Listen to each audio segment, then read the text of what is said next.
Overnight, we had 20,000 people download it and an article in Variety literally the next morning. So from there, I realized that it was truly a need. So I took a gap year before starting at Stanford and I ran it full time and raised a pre-seed. You're so young, you've accomplished so much and made it on Forbes 30 under 30. Congratulations for that. I think there was an issue with people taking me seriously at the beginning because of my age, lack of experience. I was lucky to get an investor quite quickly, and then from there, it was so much easier to raise capital. So how did you end up getting this first investor?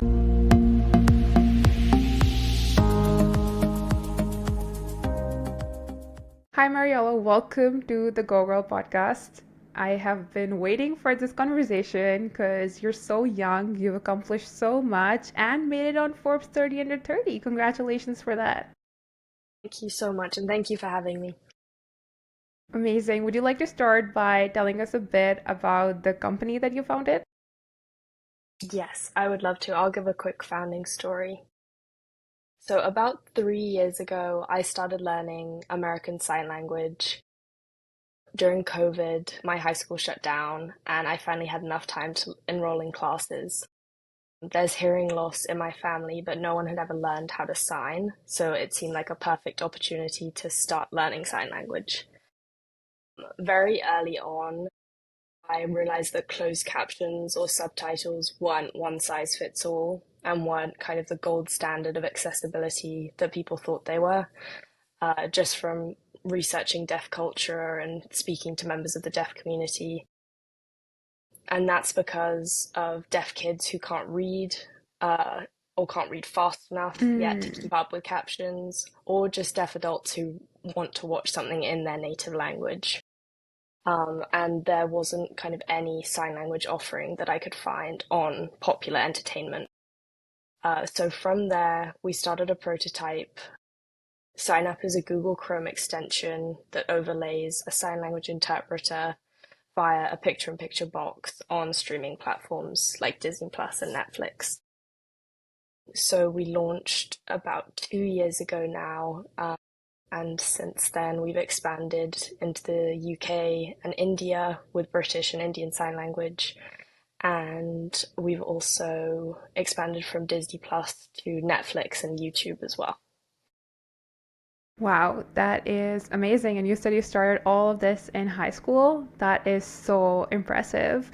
So, how did it all start? Like, was it just a high school project that you started with? How did you build your first prototype? And how did you know this was something that is going to work? Yeah, so it was definitely more of a high school passion project. I saw it as kind of a one-off. We'd interpret kind of 3 or 4 movies, see how it went, just because I was applying to colleges and I needed a passion project.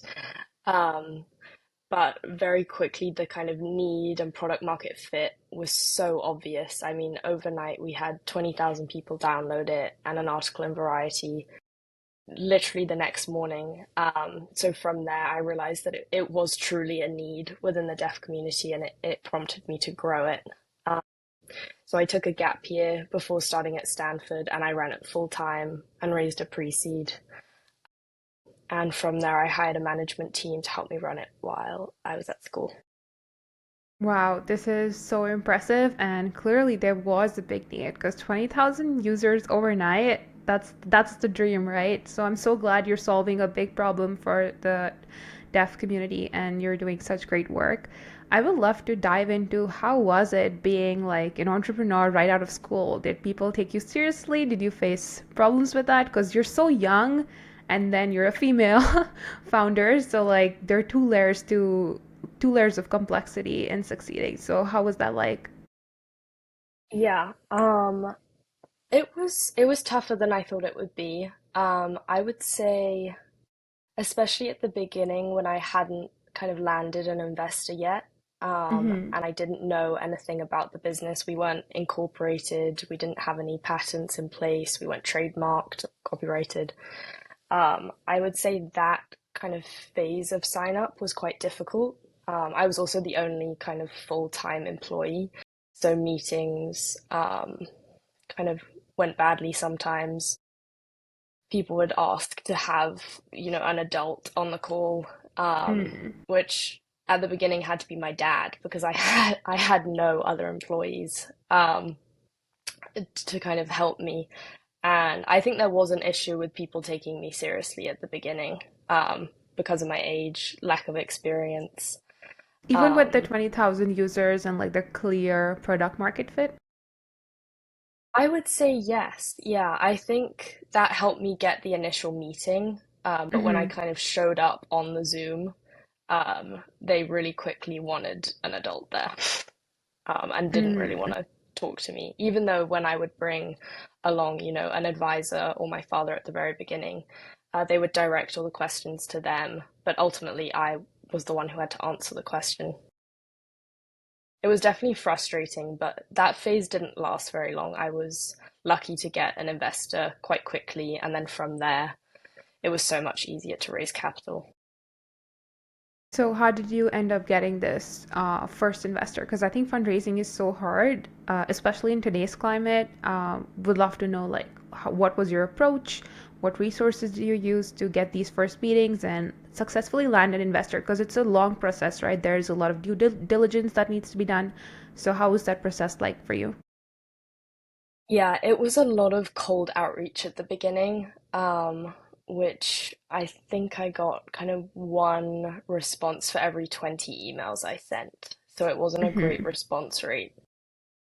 But I think personalizing each message and really finding VCs and investors who care about the project really helped. So I kind of targeted people who had interest in either entertainment or disability slash Hmm. accessibility. Um, a big issue with investors was they didn't see why the product was needed. They thought closed captions or subtitles were kind of enough, whereas people connected to disability or entertainment really kind of understood the need for a sign language interpreter at all. So I think finding people connected to the cause really helped with the first investors. And then from there, it was just warm intros from the existing investors, and then it just got so much easier. Yeah, I think it's always the hardest to get your first anything, right? Like your first job, your first investor in your case. Because I'm also building a startup right now. So I think once you get your lead investor, it's just so much easier to get the others to follow. So it is amazing, honestly, what you have been able to achieve. And I think you're also employing disabled people in your company as well, right? Could you tell me a bit about that? Yes, definitely. So the organization is kind of deaf led, completely deaf led. We have about 200 contract interpreters who, kind of do the sign language for the movies for us, and the vast majority of them are deaf interpreters.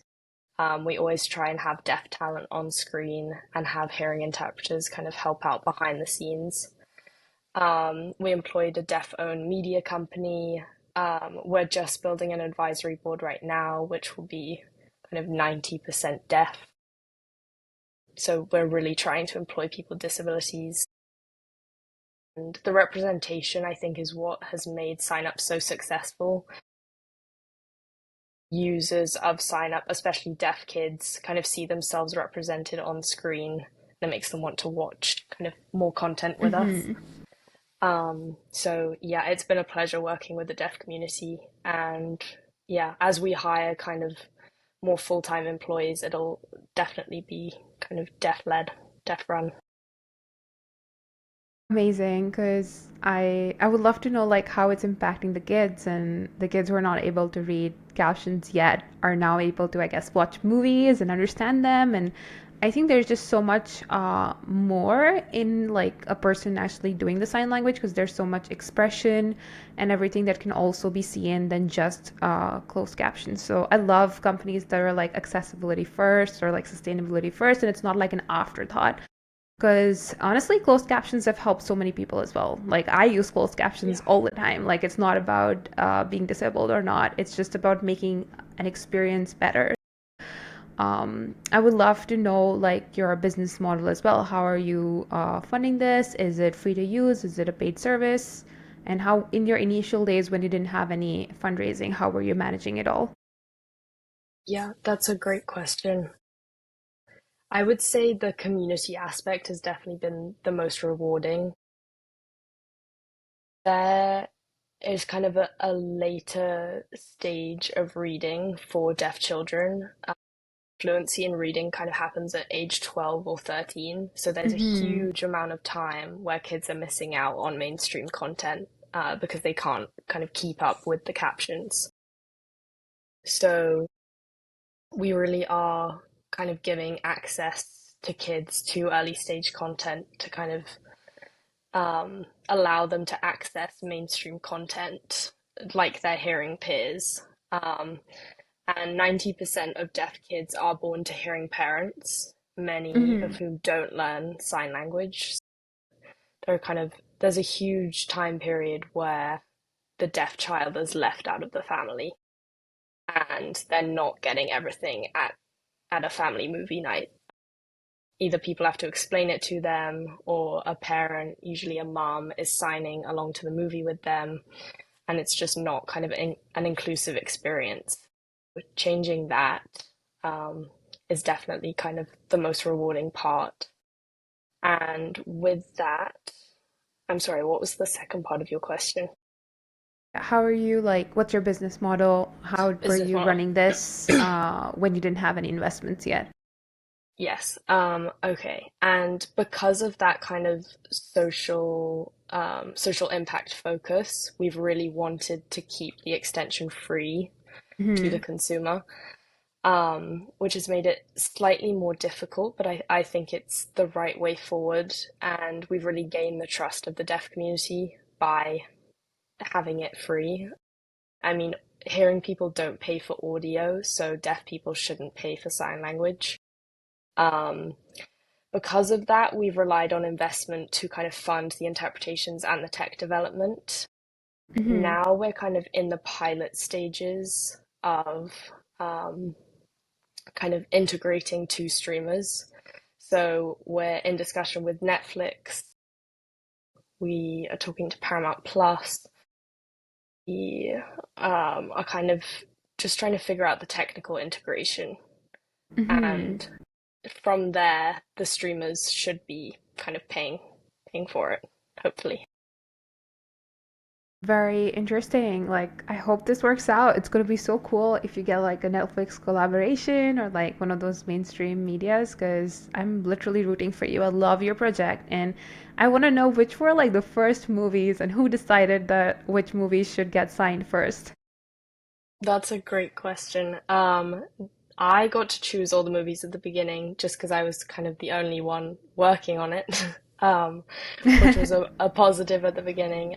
So we launched with The Incredibles, which was my favorite movie growing up, and I think Toy Story and Moana, just because they were so popular. But from there, we had like thousands of requests for different kinds of movies. And recently, we just implemented a kind of request interpretation button integrated within the streaming platform so people can go on Mm-hmm. Netflix and immediately request an interpretation. So that has meant we've had kind of 10 times the amount of requests in the past couple of weeks. So, Wow. yeah, we're never kind of wondering what to interpret next. We have such a long list, How just many because there's so movies much. are done right now? We have interpreted 150 titles, so full-length Amazing. movies. Um, and we're not stopping there. We have so much content to catch up on. Yeah, we're hoping to grow and expand our library a lot more, and in a lot more sign languages. So far, we're only available in three, but there are 300 sign languages worldwide. So we're Wow, working I on all did of not know those. that. Wow, that is a lot. Yeah. You have your work cut out for you. Yes, definitely. What are you thinking about the AI that is coming up? And will you be taking the AI route like everybody else is? Or like, what are your thoughts on AI for this product? That's a great question. Especially with the kind of prevalence of large language models. That's been a huge question, especially with investors. Um, At the beginning, I was definitely anti-AI, just with the Mm-hmm. current offerings of sign language and how Gen AI is being used to kind of create avatars, which are often subpar and kind of trained with questionable data. Mm-hmm. Just seeing the current offerings, I was a strong no for a long time. But since then, I've definitely changed my tune. We are looking at AI, but for kind of lower touch, kind of less emotional content. So for Mm-hmm. entertainment on the streaming platforms, we're going to stick with human-driven interpretation, just so you get the full kind of emotional value of it. Mm-hmm. But for information and education, we are looking at training a Mm. model to generate sign language. We have the Very largest interesting. Yeah, we have the largest library of signs worldwide. So we have kind of really high quality data, which is the main Mm-hmm. thing that made me excited about AI, because we can train a model kind of the right way and Mm-hmm. have it be high quality. We're definitely taking it slowly and involving the deaf community. The current kind of AI and sign language startups haven't included the deaf community enough, in my opinion. So we're going very slowly and carefully, and we're kind of waiting for the technology to come out so we can feed our data into it. We're in the annotation stage right now of annotating the signs, matching it to the word, and then whenever the kind of 3D language model technology exists, we'll be ready to kind of input it all. Amazing. Yeah, I didn't think about it this way because you do have a lot of training data as well, and it's all made in-house. And I love how you divided it into two streams, also for the full experience in more emotional content, but also to keep giving jobs in that community and creating employability because AI might threaten to take it away. But now that you have two streams, you're like leveraging both instead of like sticking to one and seeing how it plays out. Because I think even with AI, it's going to take some time to be able to do the task to the level of perfection and enthusiasm that you guys need. There could, like, I don't know, I'm pitching ideas now, but there could even be like two versions of it where it's AI generated versus human, which is paid more because I'm guessing there's more involvement and expression when an actual person does it. But this is great. Do you have any stories to share about how your product has been used and how many kids have been excited and which movies have they watched? Yeah. Yeah, I mean, we get so many photos and videos on a weekly basis of kind of deaf classrooms and families at home using Sign Up. It's so rewarding. It's the whole team's favorite part of Sign Up, I think, is just getting media of these kids enjoying movies with their friends and their family. One story that sticks out to me is a teacher at a school for the deaf in the Congo. She had brought her laptop with her and had a sign up movie downloaded on it. And it was the first time these kids were ever seeing a screen, ever seeing a moving Whoa. image and a movie, and it had sign up. It had a sign language interpreter on it. And I just found that amazing. The first time these deaf kids saw a movie, it had sign language on it. Um, that that story has always kind of stuck with me. Um, it's kind of all the firsts. I mean, we have so many stories of this is the first time my child has been interested in a movie. It's the first time we've been able to have a family movie night where everyone can relax and just watch it. I think it's the first experiences that always stick out to me. That is so heartwarming, especially because I'm a bit biased because I'm from India. So, like, when you said that you guys are present in India too, it just like made me feel all kind of warm feelings because I always love giving Oh, back to my country. And I can imagine similar situations like you're mentioning in Congo where people haven't seen screens or movies. And I'm so happy these kids would be able to see a movie and understand it in the first time and not having to like be disengaged in a family movie night or not be able to understand a movie like their peers. And these are such great movies, the ones you started with. Incredibles, Toy Stories, Moana, like these all shape our childhood and like the perception of so many things because they show so much adventure, wonder. I think they instill so many good qualities in you, which is very important. And deaf kids shouldn't be left out of that. So it's honestly amazing.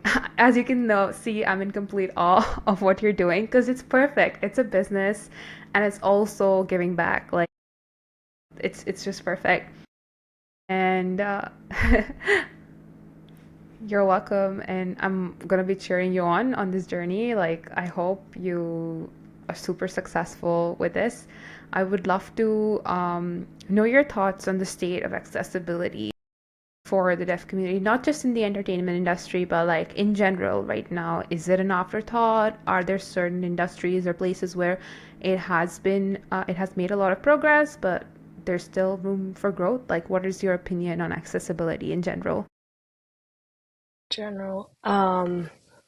I think sign language in particular has definitely been having a moment in popular culture. I mean, Coda, a movie starring a bunch of deaf actors, just won an Oscar. Um, Barbie on HBO Max was just launched with a sign language interpreter. The Super Bowl also had an amazing deaf Mm-hmm. performer who performed alongside Rihanna. I think sign language is definitely becoming more popular. I think it's not always done in the right way.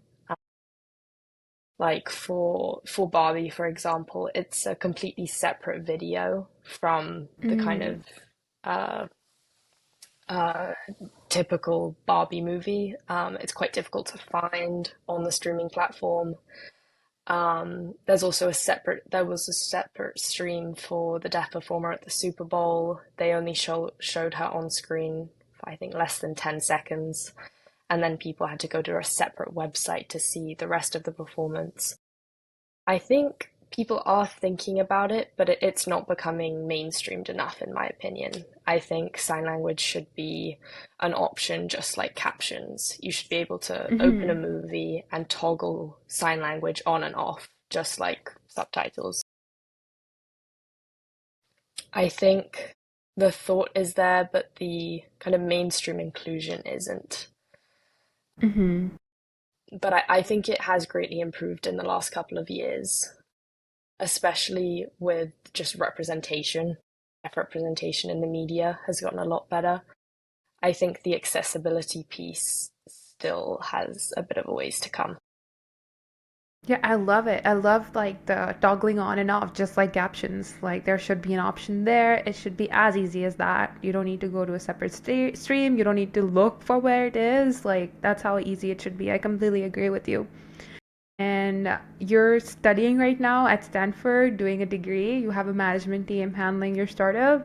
So, how are you managing it all? Like, how are you managing your time with a very rigorous course at a rigorous university and also your startup and other commitments that you might be engaged into?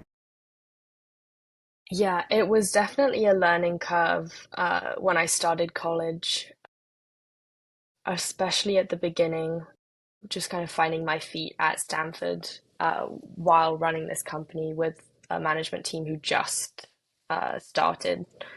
But I have an amazing team. I couldn't have done it without them. They learned everything about the deaf community so quickly. Mm-hmm. Um, I trusted them completely to kind of take it over. The cultural sensitivity was definitely there, and they're just so experienced. They have decades of experience that I don't, mostly in entertainment. So I felt fully confident in handing it off to them. And I would say I spent about 2 full days a week working on sign up, just with careful kind of scheduling around my classes. A lot of early meetings, kind of getting up at 5 a.m. for East Coast and calls in Europe. But I got into a rhythm after a while, and it became a lot easier.